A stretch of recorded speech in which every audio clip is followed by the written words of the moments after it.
నేను మర్చిపోయానా sir? Already మాట్లాడినా. వెంకటగిరి మున్సిపాలిటీలో 25 కౌన్సిలర్స్ ఉన్నారు. 25 వైఎస్ఆర్ కాంగ్రెస్ పార్టీ గెలిచిన కౌన్సిలర్సే.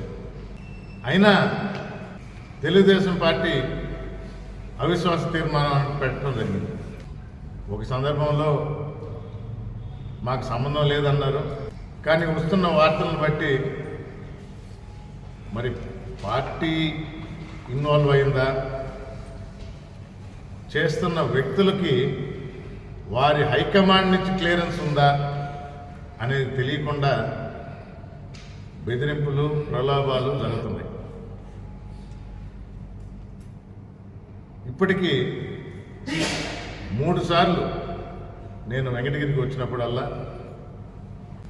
19 మంది కౌన్సిలర్స్ రావటం, కలిసి కూర్చోవటం, మంచి చెడులు మాట్లాడుకోవటం ప్రతిసారి జరిగింది. మధ్యలో ఎన్ని ప్రలోభాలు వచ్చినా, ఎన్ని బెదిరింపులు వచ్చినా ఏ ఒక్కరూ తగ్గలేదు, తరగలేదు. మరి పార్టీ వైఎస్ఆర్ కాంగ్రెస్ పార్టీ మొన్నే మా అధినేత జగన్మోహన్ రెడ్డి గారు చెప్పారు,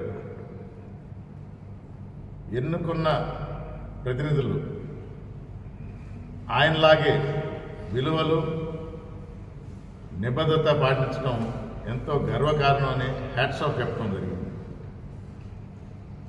ఈ 19 మందికి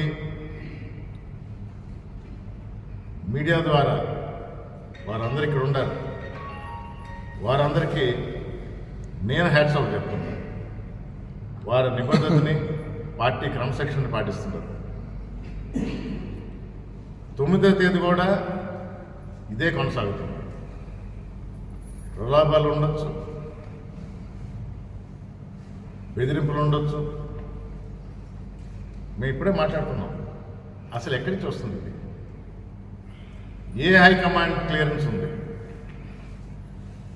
క్లారిటీ లేదు.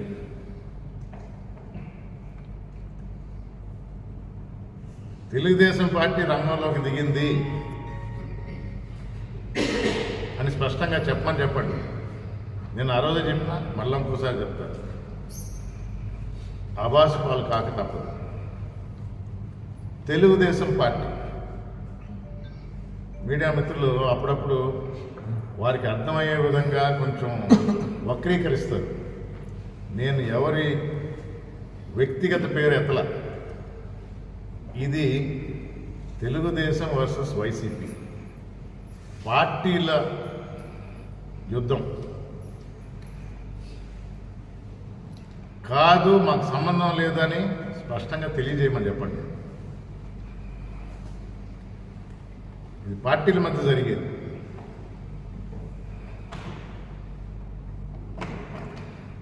మొన్నటికి మొన్న బై ఎలక్షన్స్ జరిగితే చిన్నవే, మెజారిటీ వైఎస్ఆర్ కాంగ్రెస్ పార్టీ నిలబడింది. నిబద్ధతతో, విలువలతో కూడిన రాజకీయం చేస్తున్న పార్టీ వైఎస్ఆర్ కాంగ్రెస్ పార్టీ జగన్మోహన్ రెడ్డిని అనుసరిస్తూ ఆయన అడుగుజాడలో నడుస్తుంది. మున్సిపాలిటీలో కూడా అదే. 19 మంది ఉండరు. 25 గెలిచాం. 6 మంది రేపు తేలుతుంది. ఏ విధంగా కనువిప్పగలుగుతుందా, మారతారా, సరైన మార్గం ఎంచుకుంటారా అనేది వారి విజ్ఞతకే వదిలేస్తున్నారు.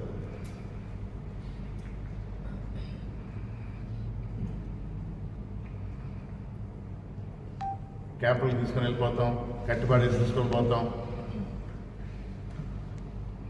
ఎవరిని ఇక్కడే ఉంటాం, ఈ టౌన్లోనే ఉంటాం, మీ కళ్ళ ముందరే తిరుగుతాం, మీకు కనబడుతూ ఉంటాం. మీ ప్రలోభాలు చూద్దాం, మీ బెదిరింపులు చూస్తాం.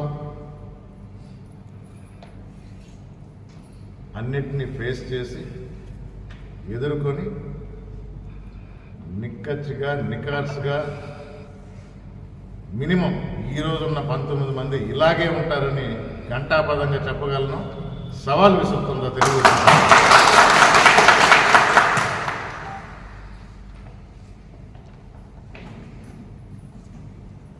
ఎక్కడో దాచిపెట్టాల్సిన అవసరం వైఎస్ఆర్ కాంగ్రెస్ పార్టీకి లేదు.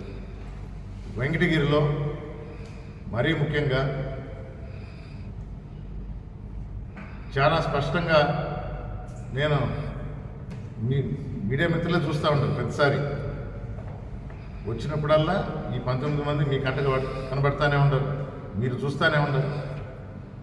అది 3 రోజుల గ్యాప్ వచ్చిందా, వారం రోజుల గ్యాప్ వచ్చిందా, ఎక్కడ ఎవరు ఎలాంటి ప్రలోభాలకి లొంగకుండా కలిసికట్టుగా ఉన్నామని తెలియజేయడానికి గర్విస్తుందా అందరి తరఫున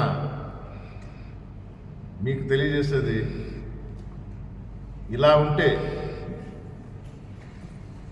వెంకటగిరి నియోజకవర్గం, వెంకటగిరి టౌన్ని ముందుకు తీసుకువెళ్తాం. అపోజిషన్ రూలింగ్ పార్టీ ఉంది, వాళ్ళు అడ్డుపడతారు. కానీ రూలింగ్ వెంకటగిరి టౌన్లో ఉండేది వైఎస్ఆర్.